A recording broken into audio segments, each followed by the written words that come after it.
great. Good afternoon, everyone. On the show today, we have a very, very special guest. Her name is Ifeoma Uddoh, and she's the CEO and founder of Shecluded, a financial services company dedicated to making financial growth very easy. So, Ifeoma, it's very nice to have you on the show with us today. Thank you very much. And I'm so excited to be here. Finally.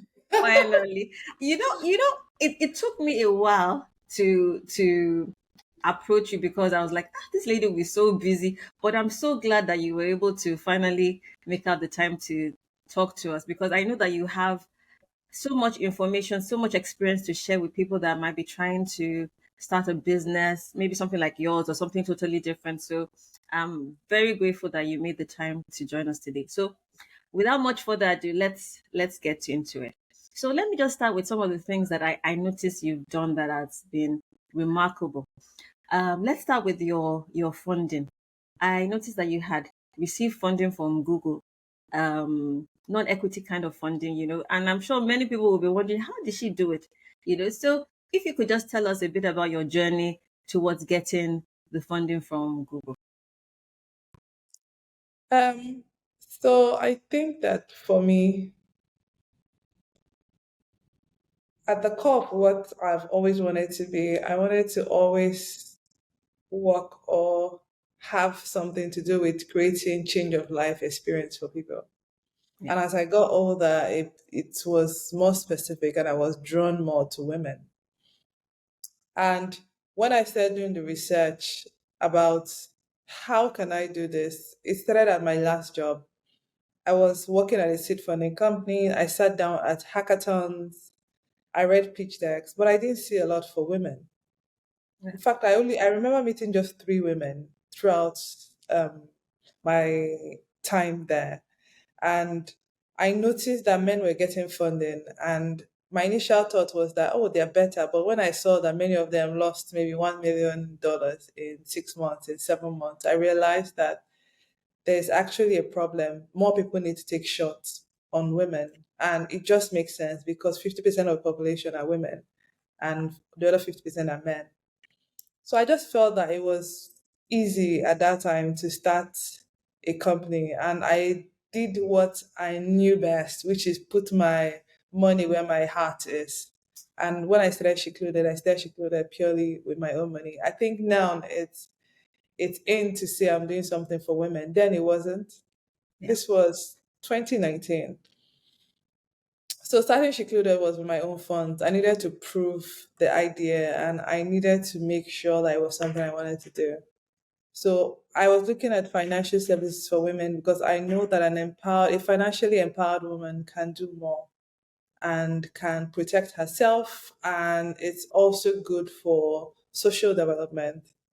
So I felt that the biggest gap I saw was access to credit for women entrepreneurs, and that's where we started. So that journey took us to getting to the point where like, oh, I need more money to do the work we do. We got investors.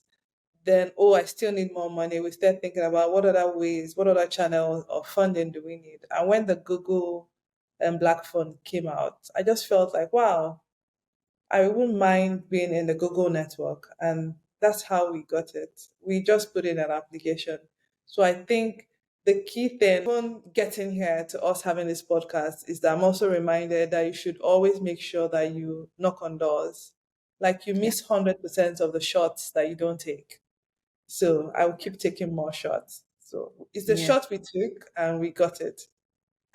Oh, I'm grateful. And there's so many things that you've said now that I can pick on. One of the things that you said that resonated with me was the fact that um you took a shot.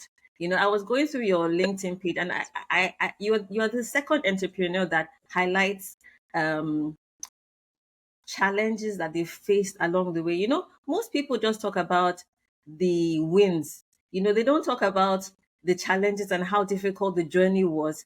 So when I saw your post, I was like, oh yeah, this is really nice because it encourages people that are trying to achieve the same thing that it might not be rosy, it might not be easy at the start, but you're not alone. everybody else who is trying to build will Yeah, I face. think it's the same thing. Yeah, I think it's a subconscious toxic culture that we're breeding, Yeah, which is just a culture to show the good side, the success. And people keep forgetting that behind one success is a bundle of failures. And I think that yeah. that was the idea I wanted to say. I mean, we got Google, but maybe I've put in for my maybe like 500 ones or 100 I didn't get. And some of them, after a while, it leads you to like self doubt, to discouragement. But I've learned to always make sure that the morning brings in new day. I think that that's the thing. No matter how bad beaten down I am today, I always try to program myself to make sure that tomorrow I have a choice of saying, "Oh, it's a fresh start."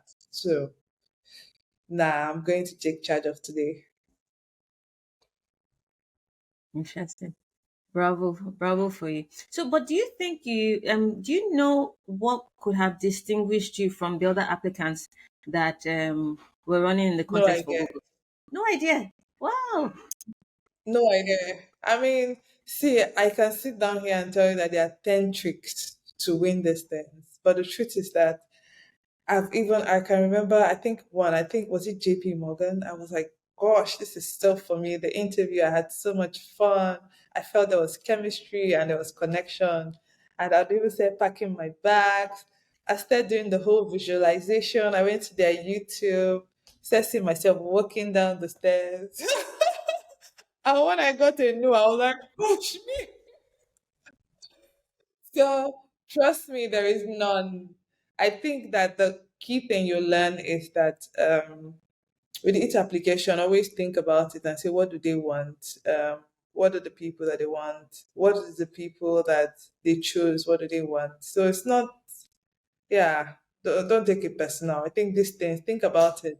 I know that we do a few programs where we're like, hey, we're picking four people, and people apply from all over the world. And after a while, like, gosh, this application is so, so knowing that, and knowing that sometimes people get 1 billion applications, after a while it's like, we need to find a metrics that makes this like shorter for us. And whatever it is, man, I don't know. Wow. Okay, so let me backtrack a bit. I was trying to understand what led you to where you are now, and I think there was a post that you published once, and you explained that you grew up with a single mom. So I just wanted to understand what part of your growing up do you think has influenced you to be an entrepreneur and to do the kind of things that you're doing now? Frankly, I mean, I never dreamt I was going to be an entrepreneur. I started my career out in PwC as a strategy consultant. I loved it. I loved consulting. It was like getting your hands on so many things, working on different projects. I loved it. After that, I went to work in management team of different startups. I mean, for me, when I was started off this startup, my skill was relevant in another startup. I hopped around, and then all of a sudden, I got drawn to do this. So I see people saying, "Oh, I grew up in an entrepreneurial house. I wanted to do it." No, no, no, no, no. I always knew that I wanted to do something around development work. Like I'd always seen myself to say, "Hey, the UN, the African Development Bank, the IFC is just being able to broker deals that make life better for a lot of people." So, I mean, my journey brought me here. And looking back, and there's something Steve Jobs says. He says the dots connect backwards. Looking back at watching my mom at 27 at that time with 4 kids navigating entrepreneurship, I realized that maybe I'd received so much because looking back at my own personal journey, I felt like a lot of people came and said, "Hey, let me help you with that school fees. Hey, let me send books." And they didn't take advantage of me. So I felt that maybe life gave me so much that at this point in my life, it's time for me to give back. And it was only necessary that I gave back to women because I understood the sacrifices that women made to get me here. And I know the sacrifices and I know some of the pains, some of the unsaid things that they go through. And yeah, that's it. Okay. So I was trying to understand the structure of your business, because looking at your Instagram handle of Shecluded, it's so rich, and you offer so much to women, not just women that are into business, but even women that are just women. So I wanted to understand, it seems like it's a marketplace. Am I correct in my marketplace in the sense that you have people that need advisory services, funding, insurance, but you also have people that can provide these services, and you kind of like have a platform that links the two ecosystems together. That's how I interpreted it, but I might be wrong. So explain to So us. we are originally a credit company for business women. Okay. So we're working with business women. We find out the things that they like that are important to them. One of Yeah. them is finance. Second thing is a network. They love to have a network. And the third thing is visibility. Hmm. So, that whole network community makes a difference for women, and we're very big on it. I mean, we have a co-working space in Lekki. So it means that women come here with their other women and their friends come and say, hey, we want to have a meeting here. We want to hold different things here. And sometimes they come in here and walk and just ask us questions. So think of us as trying to build a finance company that women love. We're still figuring it out. I know we figured out what loan is. We're still playing around. We know that health insurance is something that many women need. Unfortunately, many of them don't still want to pay for it. But we're still figuring out the right spots to say this is the product, this is what we want to be. But at the end of it, we want to say, can we build a company that interacts the fun and the lifestyle that women like and the financial services that we know they need to be able to grow and thrive in life? Okay. So how do you navigate the adversity for taking loans that most women exhibit?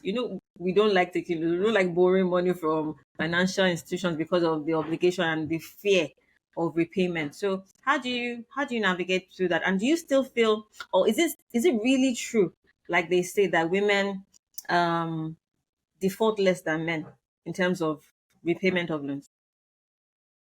So any woman that so I mean step back. I say so first, I think over the years I've realized that anybody that doesn't like financial obligations at this stage is not our target market, because we want to deal with women that understand, aspiring women, aspiring and growth oriented women are who we Hmm. want to deal with very quickly. To get women ready and to get them on that path, we've also realized that, yeah, many women might just need just a little help to get them on that path. And we do that with literacy. I think the first thing I always tell women that because if you see capacity and opportunity to grow your business and you're not growing it, you are actually paying an interest. It's just because you don't call it a loan. Do you get what I mean? Yeah. Like not taking steps that you're taking, there's interest and opportunity cost that you're missing out on. Yeah. And sometimes it might even be more than the interest on any loan that you have access to. So that's one, getting them in that frame of mind.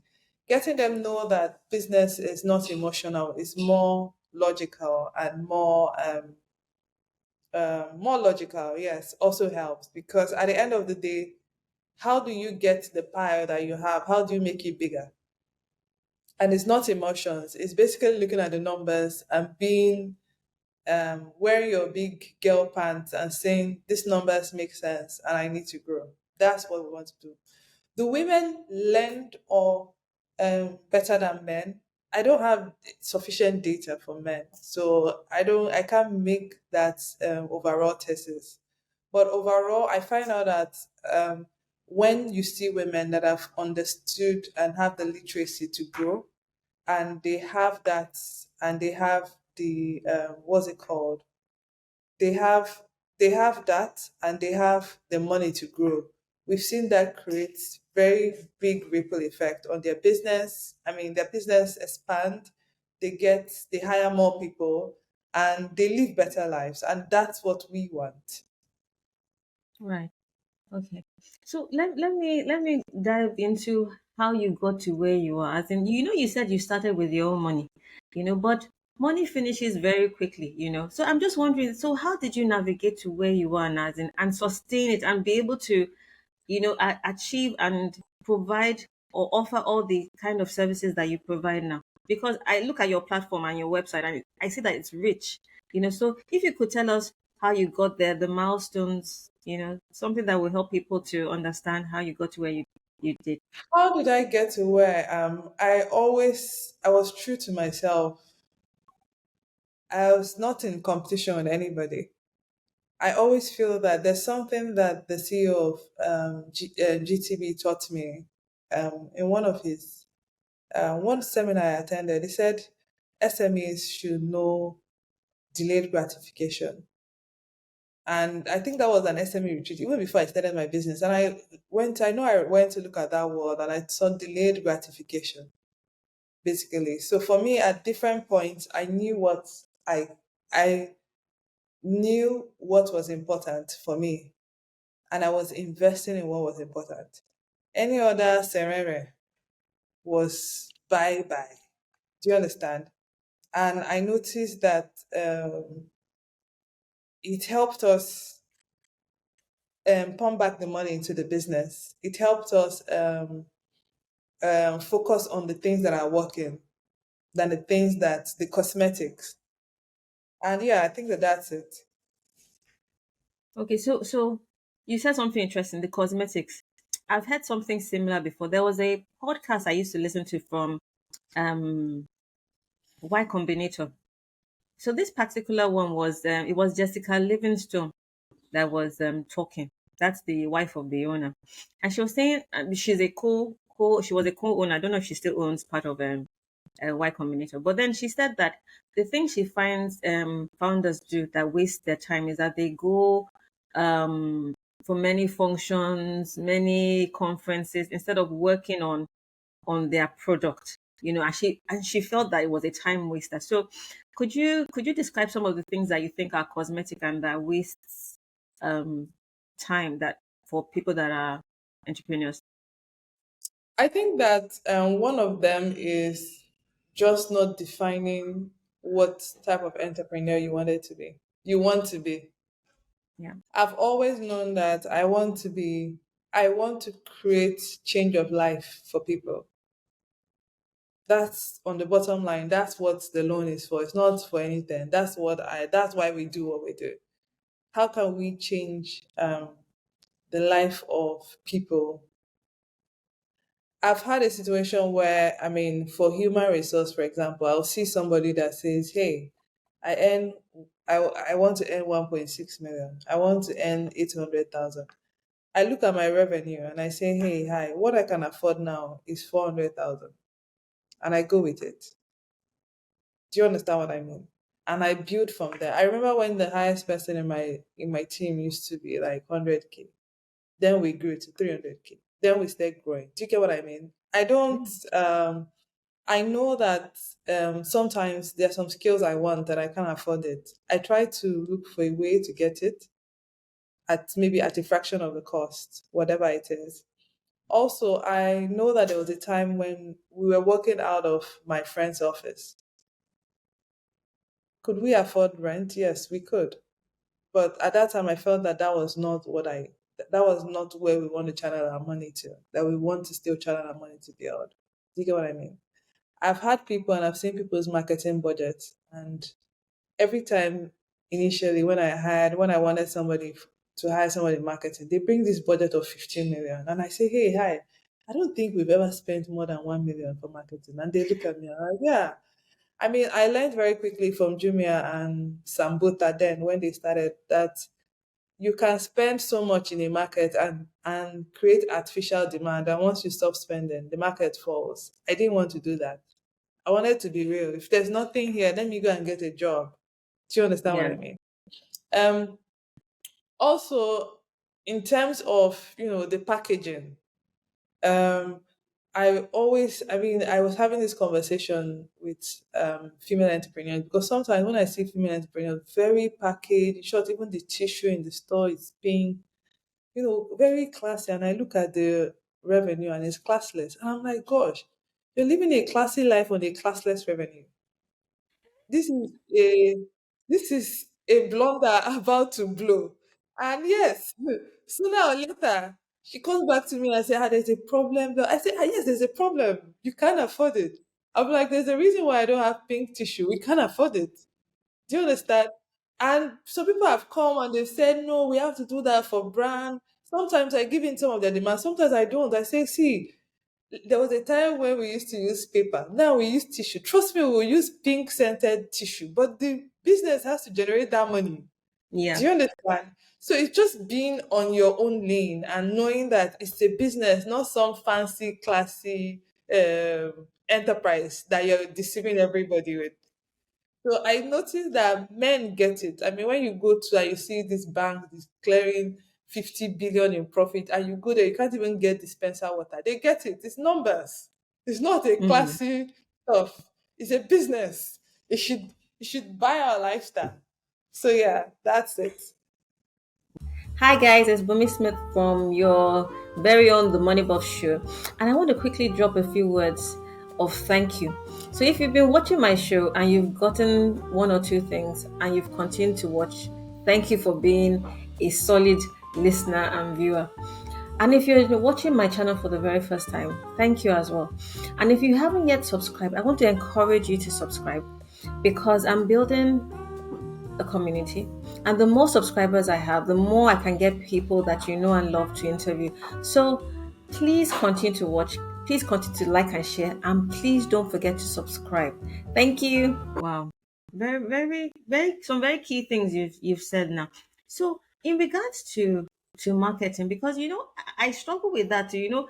People tell me that I should do paid ads to grow my numbers on social media. And I've struggled with it for a while because I'm like, if I start for, I mean, with a budget for paid ads, it means that I will need to continue to sustain it.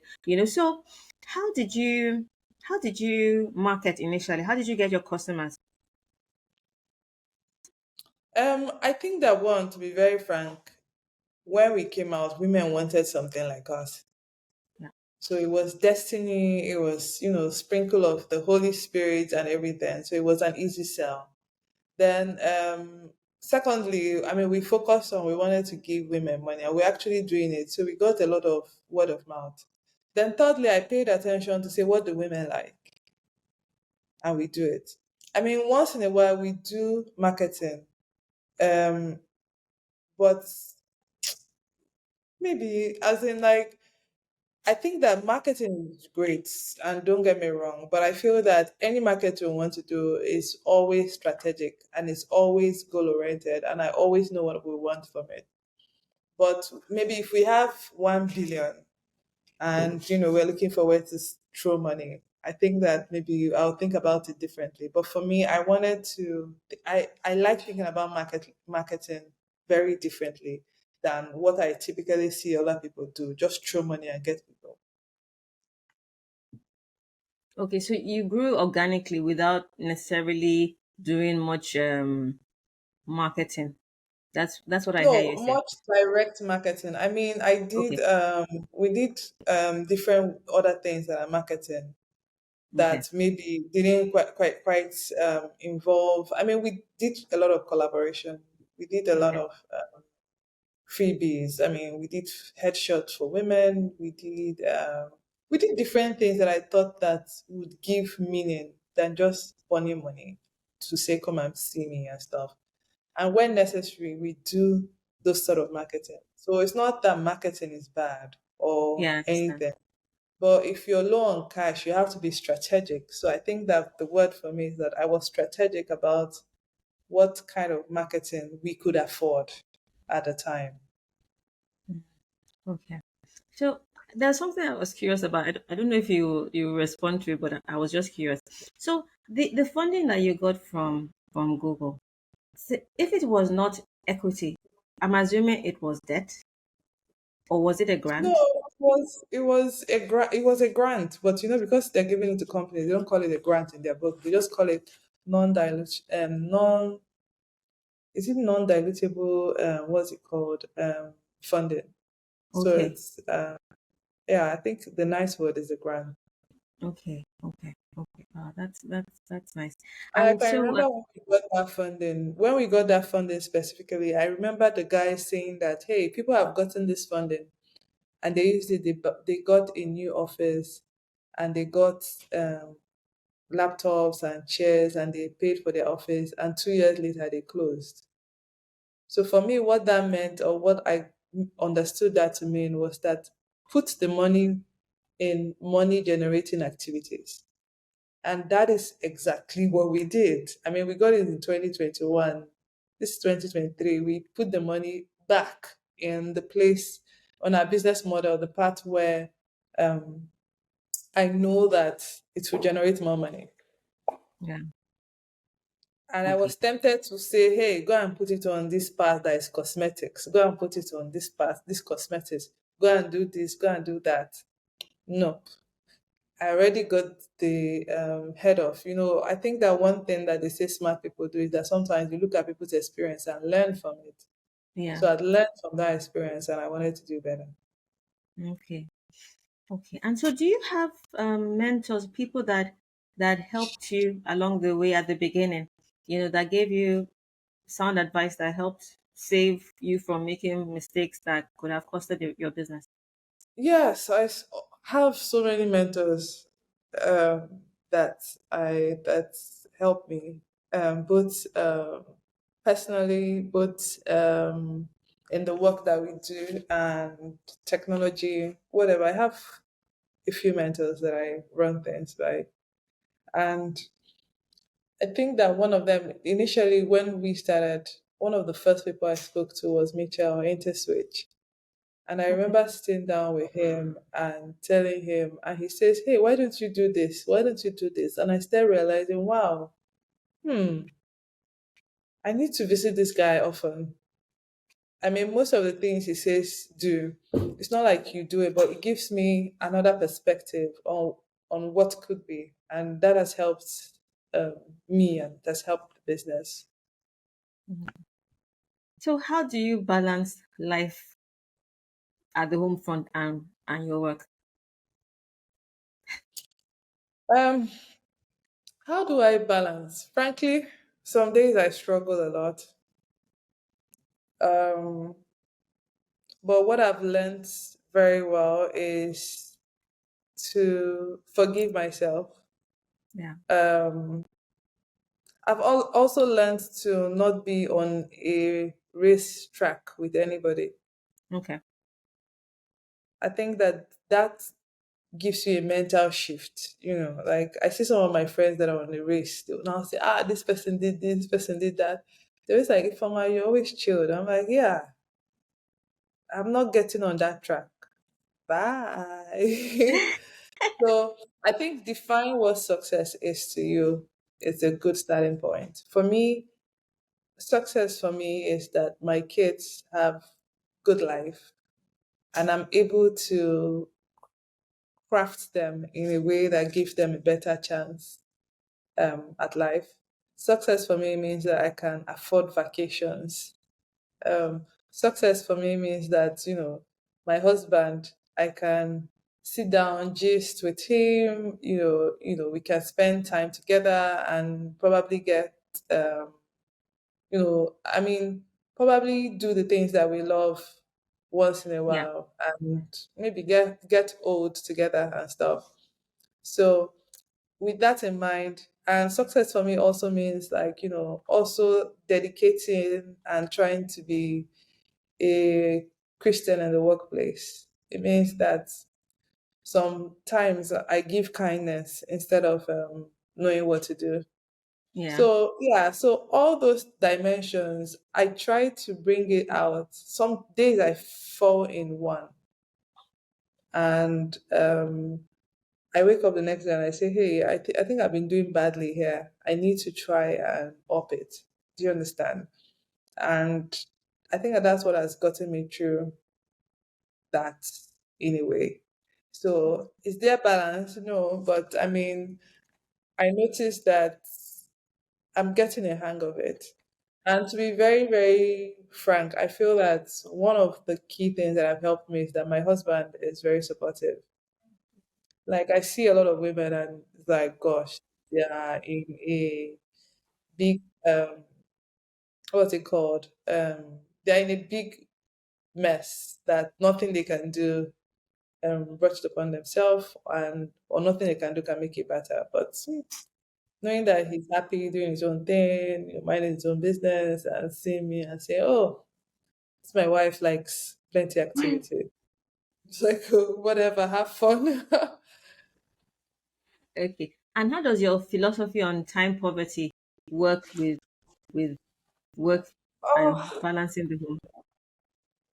so time poverty is, I still struggle with it. Sometimes I feel like, gosh, I wish I'm a guy. I will not even be paying attention. Like today, my kids are on holiday and they've been at home for like 1 week. I'm like, gosh, I think I was reading something yesterday and it says that, because kids don't interact and play, they will get dull. And I'll say, it's my kids have been at home for 4 days. And I packed them and brought them to the office. So they're somewhere down there. So I think for me, I believe that I believe that as more women become leaders, there should be a way to build a work structure that includes children. I don't know what it is, but yeah. Okay. I was going to ask you to explain what time poverty is because I know what it means because I follow your handle on Instagram, or maybe people don't know. Yeah. And I don't know, were you the one that coined the philosophy, or it's something that you knew about before and decided to share? No, I knew about it before. It's a word that they use for women, which is having too many things to do and not having enough time for them, and most of them are unpaid. Yeah. Do you get what I mean? And sometimes, I was talking to women and say some of the work that women do. I can remember leaving the house and I can remember when I had my baby, my last baby. I came back to Nigeria in January and I was thinking about, gosh, all these things you hear about people and babies. I'm like, gosh, where will I find this nanny that is a hit? I was still thinking, gosh, I have a lot of work. So I was bringing her to work. Gosh, it was so horrible because this is me. I mean, I have a nanny at home, but I felt like, oh, that's for the other kids. Let me try and be managing this. And it was so bad until finally I found this nanny that I think I love. And she was carrying my baby. So even though we're at work, she'd be with the baby. And I realized that one, I was able to do that because, I could afford it. And two, I realized very quickly that there's a woman somewhere that doesn't have that luxury. Yeah. So she doesn't just have that luxury of being able to find somebody to help her. She actually also doesn't have luxury for buying technology to also make her work easier, whether it's washing machine, whether it's this. And I realized that this woman will be very, very hardworking, but she'll be broke. Yeah. So how do we create a world where more women can escape that and live better quality, balanced life? And that's what we want to do at Shecluded. Great. That's fantastic. I have two more questions for you before I let you go. One. Oh, nice. Okay. Um, I wanted to find out what was the milestone, what was the thing that, changed the trajectory of She Included. As in, sometimes you just know that from here on it can only get better because success begets Oh, success. So what was that thing? so I think last year, um, I wanted to grow fast. Oh man, all my things, everything I put it in place to be able to grow fast. And then I found out I was going to have a baby. You And the found out what? first I was going to have a baby. And the Okay. first thing my mind told me was that no, no, no, that can't happen. And I said, wow, you know, for the first time I understood it. So in the West, there's this conversation about pro-abortion and Mm, pro-life, whatever. And I saw like, wow, okay, at this point I have to take a decision. And I decided to say, you know what? Any baby I'm going to have, I'm probably going to keep it. I'm too old for this kind of narrative, right? And I kept it. And because I wanted to keep her, I'm like, you know what? I need to get into an accelerator. And I need to get into an accelerator in the US. And, my team was applying here and there. And I got into an accelerator in the US. And I was in the US for 6 months. That whole experience made me come back. And I felt like, one, it defined me and say, what kind of entrepreneur do you want to be? I don't want to be I don't want to be anything short of an impact entrepreneur, like very, very big to say change of life events for people. That's what I want to do with my life. It also made me realize that, oh, hi, we need a space for ourselves. Because I think when I was in the accelerator, we were staying in like a space and, just seeing the energy of people coming together, doing different things. It was sort of like exciting. I wanted to create that for women where they can come in, do anything. And that's how we got the space. And because we got the space, we started applying for how do we get people to also fund some of the events in the space? And we got GIZ, we did this roots to scale accelerator with GIZ. And we had 30 women for 1 month. They came in for 1 week and we stayed with them morning, afternoon, night. It was so nice. And I think out of that batch, we funded 10 of them. And then we got this other opportunity with the Netherlands government to be able to create employment for 1,000 women. So in the coming weeks, and if you're interested, hit me up. We'll be creating programs, opportunities to be able to create employment for women, Okay. 1,000 women. So all this came after I realized that, wait a minute, so there's the Shecluded finance. I started thinking about Shecluded as a global brand. I said there's Shecluded. In Shecluded, there's Shecluded finance for the loans, for the everything. There's a Shecluded hub for the development stuff, work that we're going to do. Think about it as it grows to be that place where you're like, hey, I want your let's say you're a foundation in the West or you're MasterCard and you're thinking, you know what, I want to train 100 women entrepreneurs. I want to give them these grants. I want you guys to train them on financial literacy and they can come and work from your working space. And, they can be in your network, whatever that is. So, yeah, I think that gave me a broad overview of the kind of company that I wanted to build. And Wow. I've been so excited about it because some people now come and say, "Hey, let's do this and let's do." I'm like, "Nah, it's not my vision. Thank you. I love it, but not for myself." So Wow. yeah, and looking at that and looking at some of the opportunities that are lined up for us, I'm very, very excited that we got there. Wow. And that takes a lot of discipline to be focused on your vision or your mission, as in, and then be able to say no to the things that don't align with what you're trying to achieve. So, Yeah, as it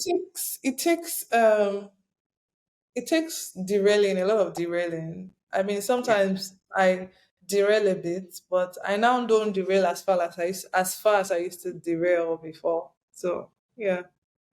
eh, okay. My last question, as promised. So, what advice would you give to aspiring entrepreneurs, especially women? So first things first, um, I think the word aspiring entrepreneur. What advice would I give to women? So one, I want you to be very, very clear if you want to get a job or if you want to build a business. And if you want to build a business, I want you to remove that small in front. Build a business, not a small business. It does a lot to your mind. In terms of how do you think about it? How do you even go about it? Start and join so many accelerators, especially foreign based accelerators. I always tell people that just thinking global and having a global spin to everything If you might not get money, but you get insights, you get new perspective that can blow your mind and that can increase it. And yeah, reach out to Shecluded. Definitely. Thank you. Thank you Thank so, so you. much. I'm Thank always you. looking for people to interview. So I always ask the person that I interview last to give me a referral for a new person. So if you think of anyone that would be great to share their own story with us on the Moneyball Show, please hit me up after the meeting. Okay, Thank you so thank you. much. All Thank right. you. Have a nice day. Bye. Thank